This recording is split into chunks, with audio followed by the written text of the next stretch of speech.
Welcome back to Super Sister Signs, a best friends podcast where we talk life, love, and a little bit of astrology. I am your no-nonsense Capricorn co-host, Juanita. And I am your cozy, compassionate Cancer co-host, Brooke. Hi. Hello. We're starting with the introduction of a new segment this week. Sorry. It has a name, but no song. doesn't have a jingle yet. And what is it called again? It's called Ketchup and Cardboard. Ketchup and Cardboard. We're catching up and we're pulling our card. Ketchup and Cardboard. Ketchup and Cardboard. And I know you're still fast forwarding, Amy, aka Brooke's mom, because you hate our little songs. She famously hates the songs, but other people love them, and we love to do them, so they're gonna keep coming. Sorry. This is a song podcast. At the end of the day, this is musical theater. Kickball change. Kickball change. Pada Ray. Jazz square, if you don't mind. And I don't. No, I certainly don't either. Come on, babe, why don't we paint the town? Da-da-da-da, bum, bum. The best movie musical ever made. Chicago. Excellent. And one of the worst stage musicals. Preach it. Sorry. Preach it. I know that Whitney Leavitt is getting her Roxy Hart on Broadway. Mm-hmm. We love the ascendancy from reality TV star to Roxy Hart, which I do think is poetic. Certainly. That whole show is about fame. Oh my God. The concept of fame. Yeah, it's like an excellent role for just housewife after housewife to... Well, Whitney Leavitt is You're right. She's a Mormon wife. Sorry, she's a not a housewife. She's a Mormon wife. And famously, Ariana Madix was not a housewife. She was a bartender turned bartender. TV presenter. Yeah. Well, both of them are on Dancing with the Stars. It's the reality TV Dancing with the Stars, Roxy Hart on Broadway pipeline. We love that pipeline. Just like the Damages to OC pipeline. Mm-hmm. Which we will not explain, but we might later. No. So this segment goes a little something like, well, how it's been going. We're going to catch up. And we're going to pull a card as we've been doing the last couple weeks. We still don't have our deck. We're working on it. But we're going to continue to pull from this RPG Tarot deck. And we've been doing it like this is our day. Should we do it like it's our week? Oh, I guess for the podcast, that kind of makes more sense. Pull out that box. Okay. Come on. Shuffle the cards. But we are just going to do a one-card spread, I think. Yeah. Just too complicated. Yeah, no, just pull one card for the week. Just pull one card. While Brooke shuffles, we'll do the catch-up part. Easy. So since we were last on the pod, my 24-year-old niece came to town. Mm-hmm. I do feel like I have to say 24-year-old niece because when you say the word niece or nephew, people will only imagine baby to age 7. Yeah, they will not go past 7. Maybe 8. They will not even think of a preteen. No, but they're thinking a child. Yeah, for sure.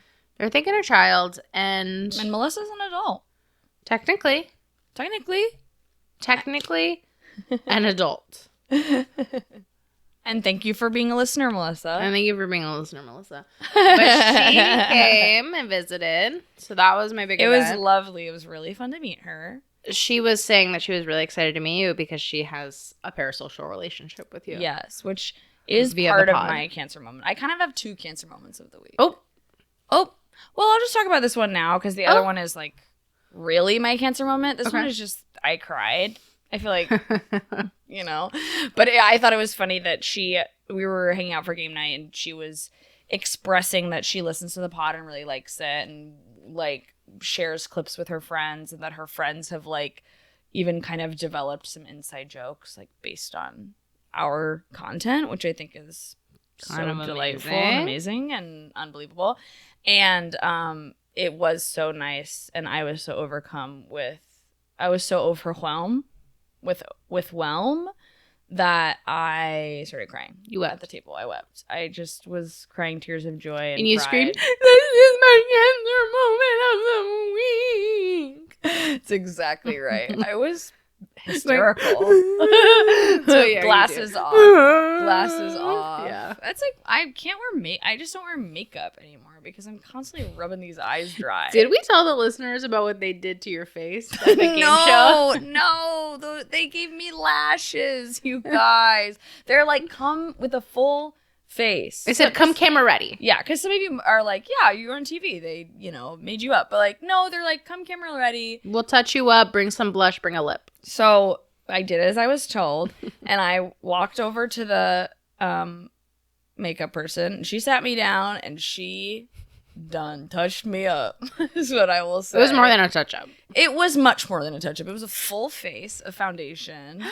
And then eyeliner. she gave me lashes. Yeah. Cat eye. Cat eye. She was like, I'm going to give you cat eye to go with your bangs. Dark black.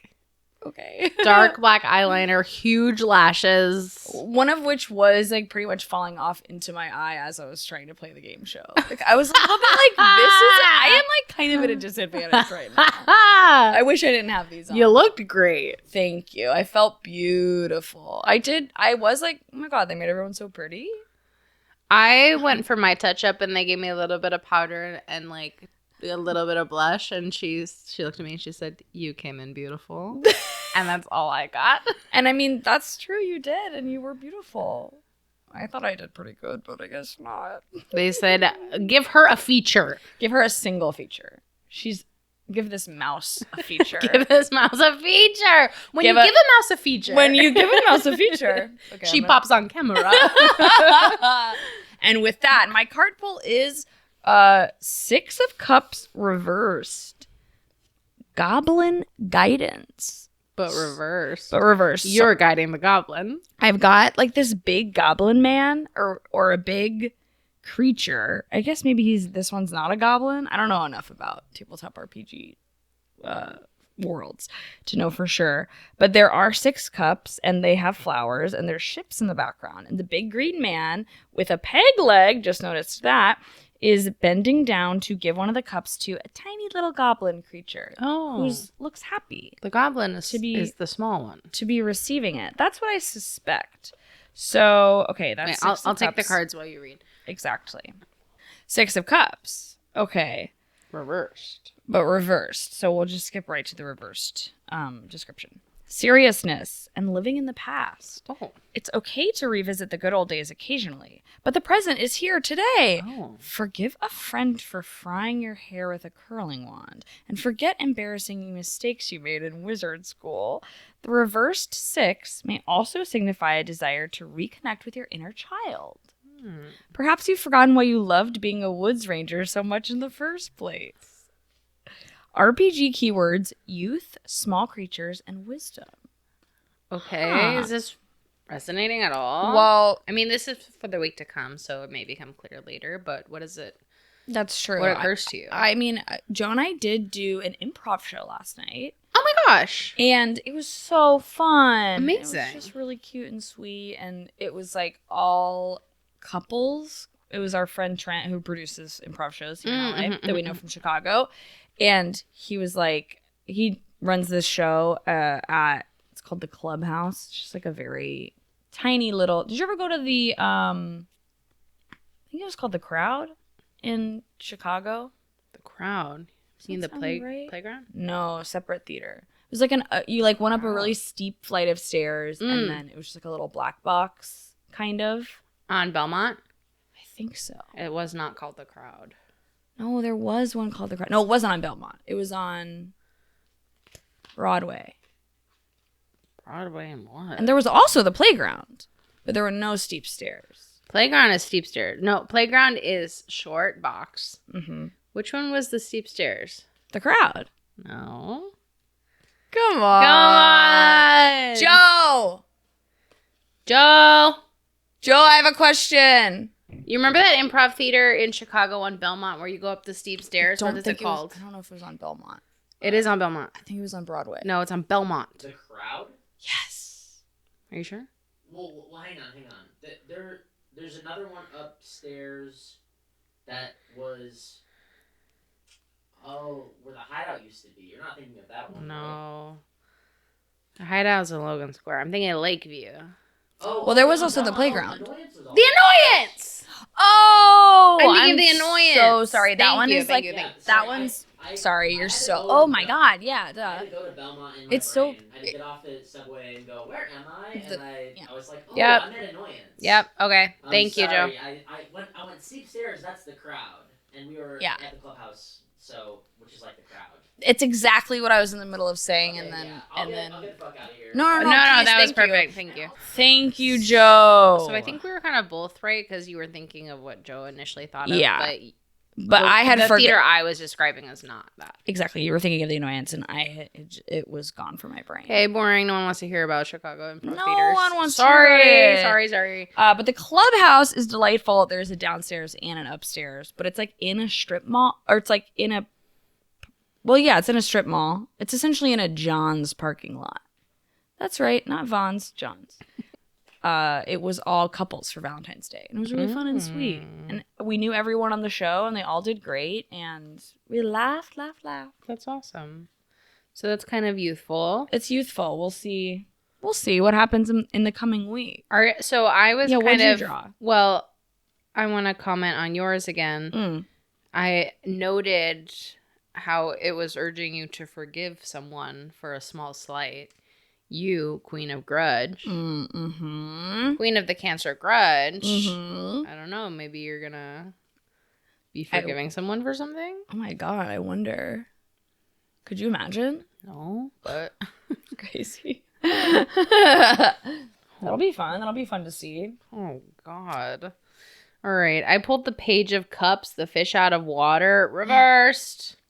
Gosh. It's like a Loch Ness monster in a Shakespearean garb holding a cup. But I did reverse it. And I'm not liking what I'm seeing. Uh-oh. What are you seeing? Wait, Page... Oh, excuse me. I'm looking at Page of Wands. I need to be looking at Page of Cups. I am so sorry, Page of Cups. Still not loving it. Damn. Reversals are not great, usually. They can be tough, and I do like that this guidebook frames them very, positively generally, but sometimes you just can't do much. Doubt, emotional immaturity, creative block. Oh. Reverse, the Page of Cups suggests that you're bursting with creative energy but not letting it out. Okay. Perhaps fear is ruling your decision making. Okay. There's a block between your creative mind and your influence on the world. Trust your intuition, accept that you might fail, and charge ahead anyway. Call a brainstorming meeting or try a new spell. Your ideas belong in the world. They sure do. Okay. I mean, that's a good reminder. Yeah. See, that wasn't so bad. It's a good reminder. It's a good kick in the pants. Yeah, does it feel like, ouch, I'm looking in the mirror, or does it just feel like, okay, I'll keep it in mind? I think I can have a tendency to be... I can be complacent in some things, particularly with, my career. And I think it's a good reminder to, make things happen. Huge. Okay. Thank you, Tarot. Thanks. I actually also want to remind myself that my tarot pull, I think, is relevant to what I'm going to be screaming about later, which is also astrological. So just a little teaser for the listeners. Oh, we're still in Aquarius season, huh? Yeah, and this is actually a crazy update. What? This is also for the listeners because we had her on the show. Dylan Paige, our pregnant friend, friend of the pod, was originally scheduled to have her baby March 8th. Yes. Fully Pisces season. Pisces sun. Now she's being induced because he's just a little small and they're like, he would probably do better on the outside. Really? No emergency, but apparently that is a thing sometimes. Don't stress me out. The umbilical cord is not up to snuff. It's not doing its job anymore. So they're like, let's get the baby out. Let's get that baby feeding on the boobies pronto. Okay, you're about to stress me out, huh? Yeah, because so they were still scheduled to have the induction probably not until next Thursday, which is next Wednesday is the beginning of Pisces season. This morning she texted me and she said they just went in for another scan and they're like, actually, we recommend you do it on Sunday. No. No. Fully an Aquarius. What date is that? That is... So apparently the induction process takes a really long time. You go to the hospital. They give you these drugs. On Sunday? Whatever. Yeah, so they'll go on Sunday. So and then maybe it will take 3 days. Well, it takes 24 to 48 hours usually. So I hope it doesn't just take on 3 Monday days. And then like... Well, yeah, you know. Here's the thing. It's not our baby. It's possible. Part of me feels like this baby is gonna be an Aquarius because he needs to be, for whatever reason. He's trying to get out. He needs to come out. Yeah. He's like, I gotta get there. And I'm He's like, you know what? More power to him. I'm not like other babies. I'm not like other babies. I'm unique. I'm special. You can't confine me in a box, aka womb. He said, let me go. Let me be free. Let me fly away like the helium balloon that I am. Just like the saline balloon that will be placed gently next to his head to encourage Dylan's cervix to open. Isn't that crazy? I guess. That won't be happening to me. No way. No way. I also said, I told Joe this morning when I found out, I was like, update. And I also was like, maybe he was just like, it in this world, in this darkness, it will be too hard for me to be a Pisces. That's so true. Get me out of here. Get me out of here. I can't feel that much. I need to intellectualize. Yeah. I need to, if I'm going to be any good to anyone, I need to intellectualize. I need to, hey, they're the humanitarian side. Exactly. They're going to be the humanitarian, but not be crying about it all the time. And just like a son of a little Leo and Virgo. Mm-hmm. And it'll be kind of fun. Love. I'm excited for him. Well, we're excited for Baby Aquare. Baby Aquare, whose name is Henry. They Henry! settled on a name, yeah. What a nice, normal, masculine normal, name. Solid. Christian name. Christian. That's what I love about it. It's so Christian. That's what we love about it, that it's Christian. Yum, yum, yum. Shout out to our Jesus freaks. Shout out. And with that, I think it's time for our Capricorn and Cancer moment of the week. You reminded me, I didn't really have one, and then we were talking about my niece being in town, and you kind of brought up something that I couldn't let go of. So funny. Because she offered to make us dinner, which was great. She was like, this will be your birthday dinner. Great. What do you want? And I kind of just got it in my head that I wanted a chicken pot pie with a drop biscuit on top, a gluten-free drop biscuit. Fun. And so I'm just kind of like looking around, what kind of gluten-free biscuit can I be getting? Mm-hmm. Oh, I can be getting at the Ralph's the Red Lobster gluten-free cheddar bay biscuit. Unreal. Amazing. And as you know, I love an American chain. If I can have a piece of America in my home, American chain in my home, I want it. And I will say, as an aside, I didn't know anything. I didn't know that this was happening at the time that it was happening. Mm-hmm. But the cheddar bay biscuit is like one of my top favorite foods, period, all time. That's amazing. The Red Lobster cheddar bay biscuit. And I cannot have it as it normally comes because it's poison. It's poison, both in the restaurant and in the fun mix they have at the stores. Because it's flavorful. Yes. It's onion, it's garlic, I'm sure. It's other things. Yeah, it's all kinds of stuff in those flavor packets. And cheddar and biscuit. Yeah. Okay. But it's a cheddar bay biscuit. Exactly. And the bay is where all the seasoning is. The bay is where all the seasoning is. Some of it might even be old bay seasoning. Exactly. So we picked it up at the Ralph's, and we picked up, I realized the next day, I'm like, why do we have this huge box of Jiffy biscuit mix now that is just going to live in my cupboard forever? Oh. I can take that off your hands. Okay, great. Easy. So we get this like little box of branded gluten-free, which both of those things combined, it's not cheap. And then, she makes the dinner, she makes the biscuits. I go, okay, well, these are my biscuits because they're gluten-free. And also, Brooke, you cannot have these because they're poison. And separately, you guys made biscuits with just regular Jiffy biscuit mix. Exactly. Yeah. So there are two different full trays spices. of biscuits. So I'm like so excited for my special biscuits. You're so excited for your special biscuits. And continue. And then she reveals that she left out the seasoning. And I don't know which part of the process the seasoning goes in, whether it's the mixing or that, but the seasonings didn't go in.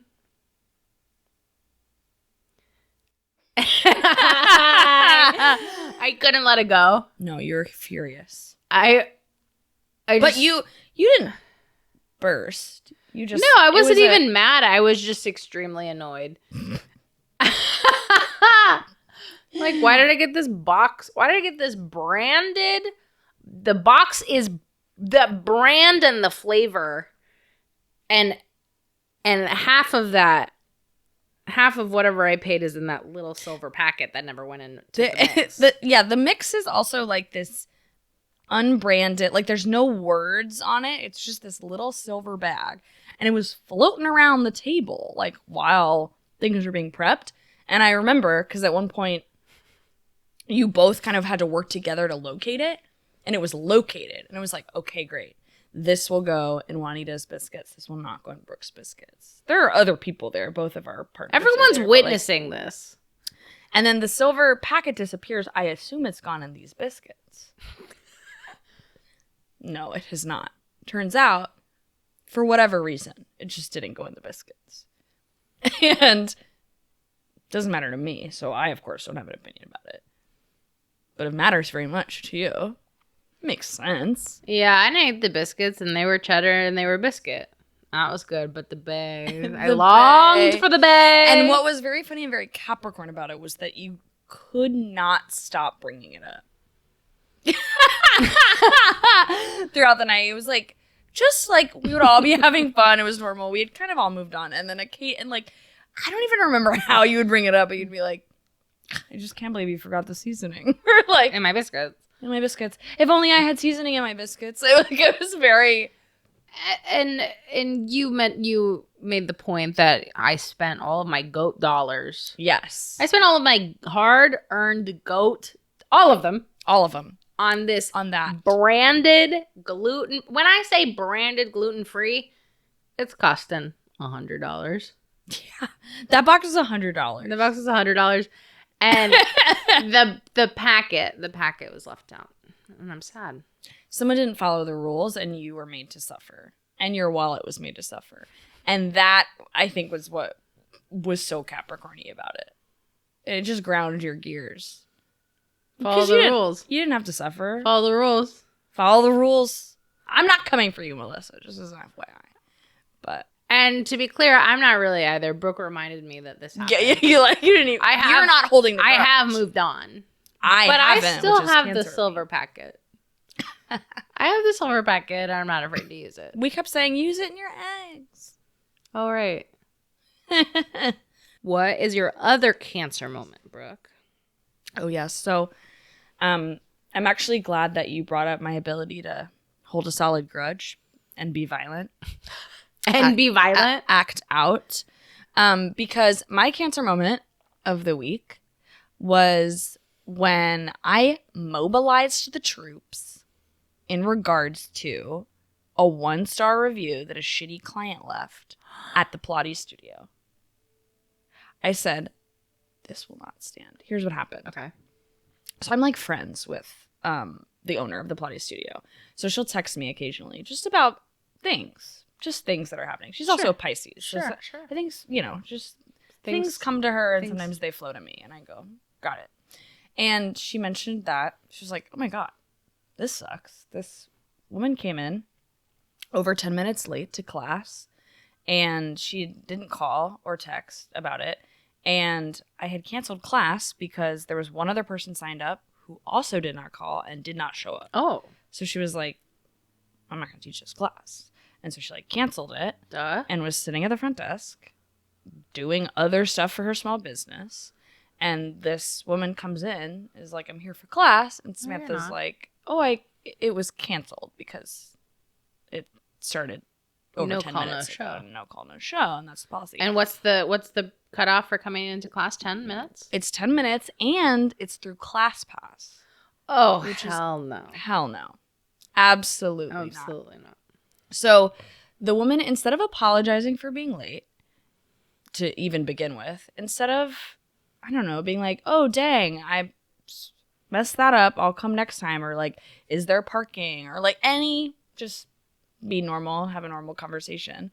She immediately was like, I'm going to leave you a 1-star review on ClassPass. I'm going to leave you a 1-star review on Google.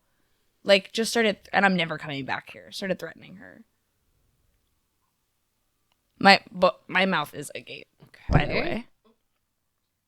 So, pissed me off. Okay, and then? And so I was just, at first I was just like, that's terrible. That's so crazy. That woman's crazy. That sucks. And Samantha, the owner, was like, I called ClassPass, and I was like, I reported her because I was like, this is bad. Report her. And she was like, I also like didn't want to like charge her a late fee in fear of retaliation. So I like told them that. So like all of this is on this woman's account. And then I was like, good, you did it. But then like hours go by and she's like, oh no, oh my God, she left a 1-star Google review. And I go and it's like, came in 7 minutes late and teacher wouldn't teach class, was just sitting at the front desk. I had been to class once before and it wasn't much. I didn't like the affirmations part. It also like the studio doesn't have that many reviews to begin with. So it makes a really big impact. That's a bummer. And Samantha was like, well, and I think I left a 5-star review like months ago, but she was like, do you think maybe like Taylor and Samantha, who are friends that go with me to the studio, would like be willing to write a review? And I was like, absolutely, I'll ask them. And she was like, maybe the hubbies too, which is what she calls. Joe and I are the only ones who aren't actually husbands, but we also call ourselves husbands, so it's whatever. And so I like sent a little group text and I was like, all right, folks, here's what's going on. I want to kill this woman, but I can't. So instead, we're going to fight with 5-star reviews. We're going to basically like when they go low, we say how high. And I mobilized the troop and everybody wrote a 5-star review. And then like other clients did too, that like Samantha, because I think she was like telling other people about really it. Nice. And there were so many new reviews. Aww. And she like texted me later and she was like, oh my God. I'm like, I can't believe all these nice words that I'm reading. And it was just really sweet. And I was pissed at that woman. I wanted to kill her with my claws. How dare. Said, how dare you come into my house? My house. And you disrespect my mother like this. No. My Pilates mother. My Pilates mommy. Absolutely not. Nope. You're going down. Well done. So thank you so much. Now, before we go, I think it's very important that we talk about what we're screaming, crying, throwing up. Screaming, crying, throwing up. I have been screaming actually since I got here because I ate food really quick and then I got something. What is it? What did I kept saying? You kept going, it's pokey like a spine. It's pokey like a spine. And I knew exactly what you meant. But what I didn't clarify was that it's pokey like a fish spine. Yes. Like a spiny like a little fish bone. Oh. But it was like I was eating a bowl from Kava. Normal. Slop bowl. Delicious. Yum. And it was like this black hairbrush bristle was lodged in my gum. And I can feel it right now. I can't. It hurt. I've gotten to a place where it's not painful, but it's not still happy. In there. Yeah. And it was pokey like a spine, and my mouth was bleeding because I was trying to floss it out. And like it was like I haven't been flossing regularly, so there's a little bit of blood. Yeah, it was really like you repped what you sow. And then I had to get up during this recording and I was screaming because my hip flexor was like giving out. I was screaming. My body is, it's just like I am 35. And your body is like, hey you're 35. Yeah. Even last year people were thinking I was 24 and somehow something happened this year where like I am looking my age. Like in whatever the that last means. Couple of weeks? Yeah. I would say in like the last full year. Yeah, okay. I am looking whatever my age looks like. Huh. People are not mistaking me for 25 anymore. That's interesting. And I'm not even sure I'm looking so different, but the perception of me is changing. I can tell. Mm-hmm. I spoke with the casting director who cast me in a project that I won't elaborate on now, but the breakdown is for a 37 to 45-year-old. And in the script, she says that she's 40. I taped for it. He was like, I know you're not 40. We might change that in the script. You're probably, 35? Nailed it. Nailed it. How? But why did you nail that? Why didn't you think I was 24? Like my niece. Like my niche. Bummer. Anyway, Ouch. I don't know what's happening to my face. I gave you floss. I gave you toothpick. I tried to give you tweezer, but it took way too long. The tweezers I was too were impatient. Missing. If I'd waited for the tweezers, but you lodged it in there. Anyway, I don't look 24. My hip flexor hurt, and I had a poke like a spine in my mouth. Poke like a spine. And that's it. Your turn. I'm screaming in joy. I'm crying in relief because my Saturn return ends today. Whoa. Yep. I opened up the Chani ends? app and she said, today is a big day. And I said, oh my God. Saturn, today is the last day that Saturn is in Pisces for the next 26 years. Thank God. It's been in there since May of 2023. That's right. 2.5 years ago. Right? Yeah. Around the time you turn 30. Yeah. It's been a brutal one. Saturn is all about discipline. It's all about rules. It's actually, I think, exalted in Capricorn. Capricorn and Saturn are. But it was in Pisces for me, which is also my rising, which means it's my first house, which means my Saturn return was in my first house, which meant it was all about my identity and rules, discipline, boundaries. It's too much. I'm done. We're done. It's done. Peace. Have fun in Aries, sucker. I have a question. Yeah. I made this statement at work just because I have an opinion about everything. Mm-hmm. And I think that like pretty much everyone should break up. Yeah. Almost everyone should break up. Yeah. And I think that I don't think that anyone should be with anyone that they met before their Saturn return. I know it's like a bold take, but like that means you think Joe and I should break up. Maybe. Caught. You're on the pod. Caught. Red-handed.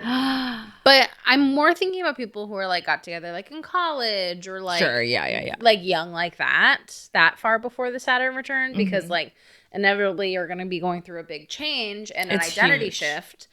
And I think it is very rare that you're going to still want to be with this person who is part of a different phase of your life. You're being very convincing and I'm scared now. I just think like people change too much and people don't know what they want when they're like 22, 23, 24. Certainly not. And so many things. Your brains are not done. You'll do so many things that you can't even possibly imagine in your life at that point. Yeah. And to shackle yourself to someone who will be going through the same process, I think is foolish. Joe, I know you're a listener, not a watcher. I'm making a grimace face right now. And not like I'm sure there are exceptions. Cool I'm sure there are exceptions, but I think that it's my opinion that overall it's a good rule of thumb. I'm scared. I mean, it's why statistically like people who marry later are stay together longer. Yeah. Also they have less life to live.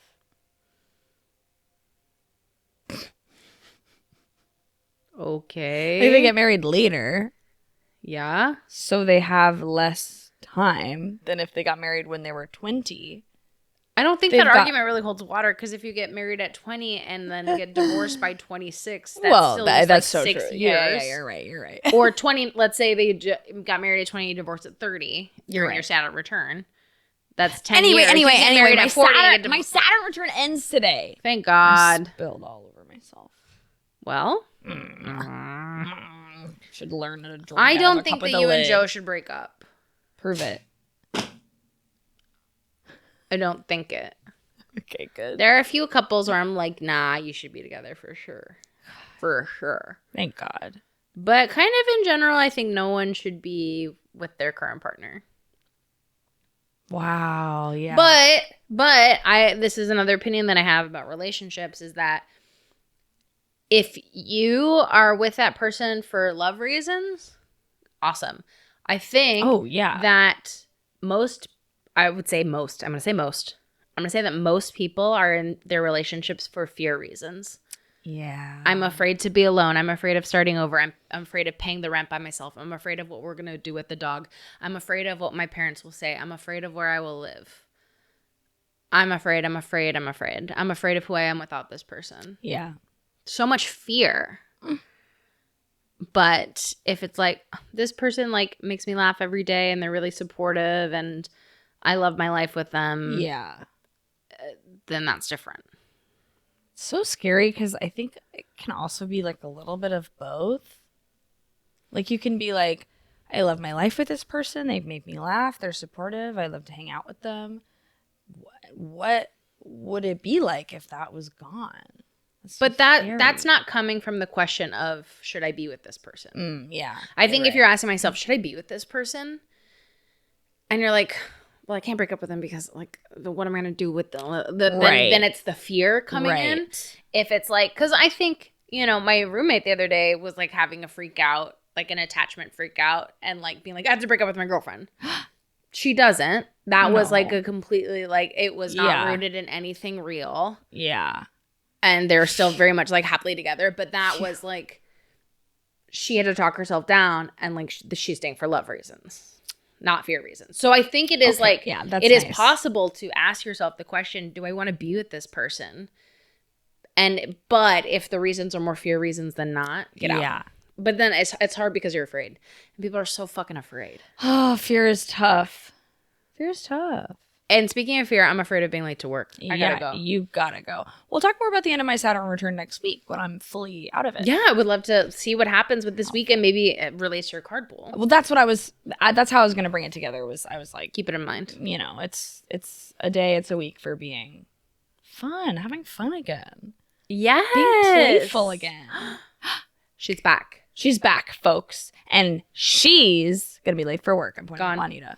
Bye, Star Babies. Send us a message. Drop us a line. Review and subscribe. Leave us a 5. Stars if you can, and I know that you can. Tell your friends and download it again. Super sister signs. Super sister signs. Super sister